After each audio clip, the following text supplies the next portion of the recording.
Hello my dear friends, मैं हूं मदन नेगी और मैं हूं आज आपके सामने एक मोटिवेशनल स्टोरी लेकर के। दोस्तों, बहुत छोटी बात होती है, कई बार हम उस चीज़ को नज़रअंदाज कर देते हैं, उसको अनदेखा कर देते हैं, लेकिन वो छोटी बातें ही कभी हमारे बहुत बड़े दुख का कारण बन जाती हैं। इसी पे डिपेंड है एक स्टोरी जो कि है एक मोटिवेशनल स्टोरी को पूरी सुनना। एक बार क्या होता है कि एक बहुत बड़ा पेड़ होता है और उस पेड़ पे कबूतरों का घोंसला रहता है। तो उस पर इतना मोटा पेड़ होता है कि उस पर कोई चढ़ भी नहीं पाता, चढ़ना नामुमकिन था, मोटा था।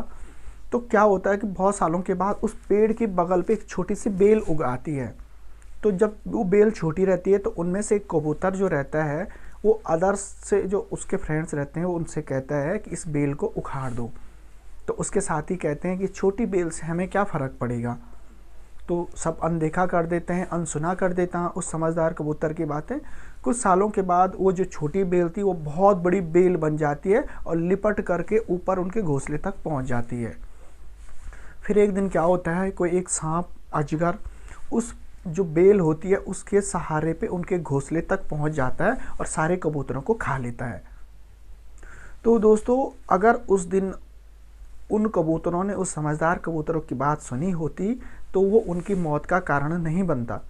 तो कहते हैं कि अगर कभी कोई छोटी चीज़ हो, छोटी बुराई हो, उसको जब तक वो शुरुआत में है, जब तक उसको हटाना मुमकिन है तो उसको शुरुआत में ही हटा देना चाहिए, न कि जब वो बुराई बहुत बड़ी हो जाती है, बड़ी पनप जाती है, तब उसको हटाना मुश्किल ही नहीं नामुमकिन हो जाता है। तो इसलिए दोस्तों, जीवन में कभी भी कुछ अगर गंदी आदतें हैं, बैड हैबिट्स हैं, कुछ बुरा जो लगे कि आगे चल करके परेशानी का कारण बन सकता है, तो उसको शुरुआत में ही, उसको स्टार्टिंग में ही, जब तक कि उसको हटाया जा सकता है उसको हटा देना चाहिए। ऐसा नहीं कि कहीं वो बहुत उस बेल की तरह वो बैड हैबिट्स बहुत बड़ा बन जाए और तब उसको हटाना मुश्किल हो जाए और जीवन में परेशानी का कारण बने।